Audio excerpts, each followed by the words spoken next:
Hi, my name is Lee, and today we're doing a TBR JAR video because I finished Venus and Adonis.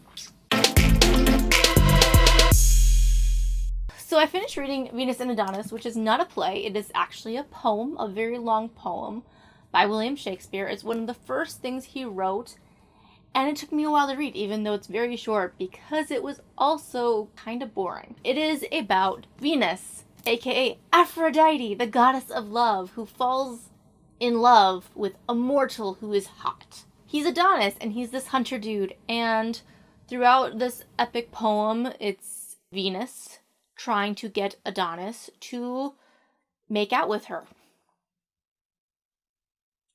Then instead he goes on a boar hunt and dies, and she is sad because they could have had it all rolling in the deep. There's lines in here that I really, really liked, and there are lines in here where I was just like, I'm bored. There were some points that I found confusing on who was speaking, whether it was Adonis or Venus, which really shouldn't have been the case because Venus was basically saying yes, yes, yes, and Adonis going no, no, no, and that's my Singing in the Rain reference of the day. The bits that I enjoyed a lot. The bits that I didn't enjoy a lot. This is kind of a weird thing, but I've been thinking about it a lot, having finished Our Mutual Friend previously. Go watch that video. You read authors and then you start comparing their work to other work of theirs. In general, I enjoyed this, and if I hadn't read more Shakespeare, I would be like, oh yeah, you should totally read it. But I have read more Shakespeare, and instead of recommending this, I would recommend a different problem play.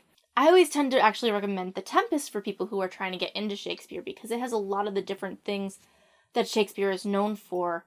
It has the romance, it has the drama, it has the comedy, it has the regicide. There are fantasy characters like Ariel in it, but there's also racial issues and kind of some sexism in there too, which are in other Shakespeare plays. So you get like this really good idea of what you're gonna get when you read The Tempest if you're gonna read Shakespeare, which is why I really like it.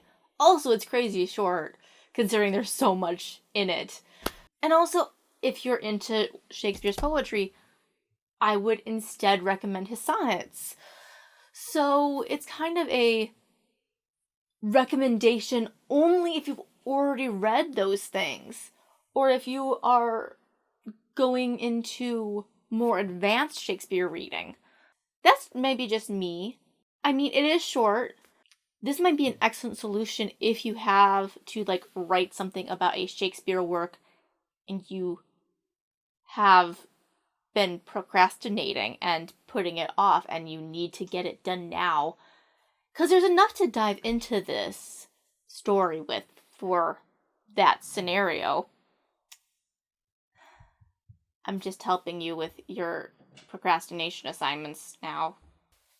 But again, it's not my favorite of Shakespeare's works, and there's just so much other Shakespeare that I would rather recommend to you to read or to think about or to fangirl about and just really dive into. So yeah, I think this is kind of just a solid 3 stars. I didn't hate it, but I didn't love it like I usually love Shakespeare stories or plays or poetry. Let's pick out the stuff.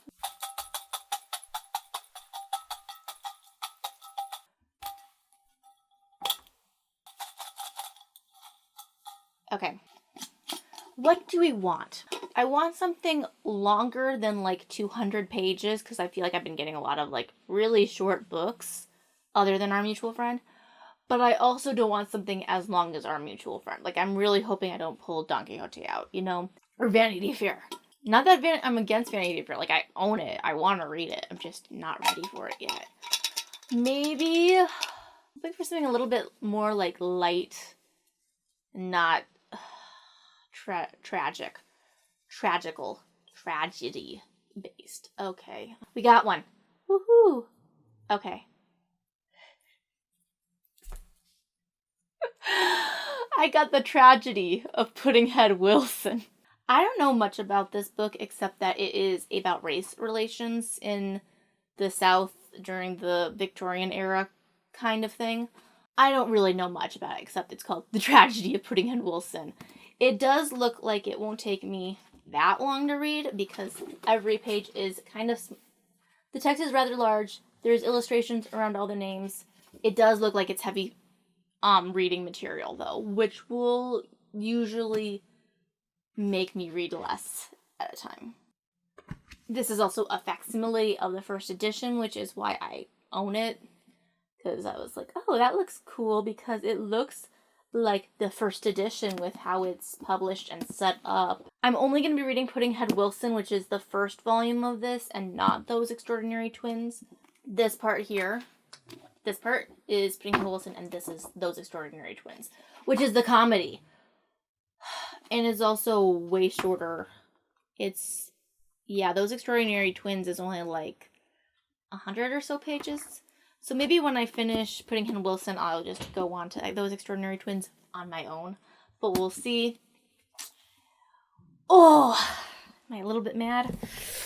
I am a little bit mad about this, actually, because I was really, really looking forward to a comedy or something lighter and not... I just don't want to read dense or sad books right now. It's not my thing, not approved by me. Okay, so Puddn'head Wilson is about two boys.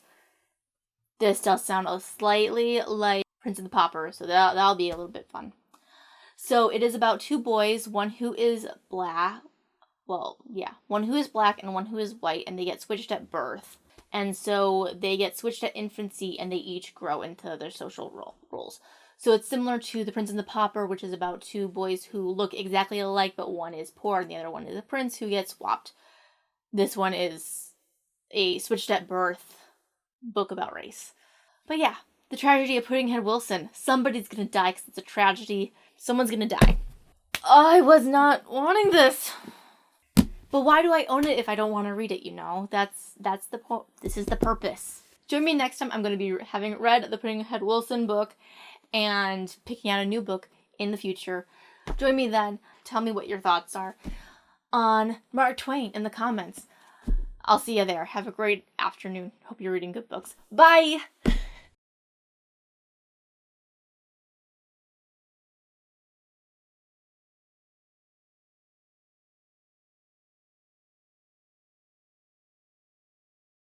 The romance, it has comedy, it has trauma. I don't even know what Puddn'head means. Oh my goodness, can we talk about the Hamlet to be or not to be soliloquy for a while? Because I will go on and on and on. And like, I have like 40 Rex Stout books in this jar, and I haven't picked one of them out of like 8 rolls. What is going on? Okay.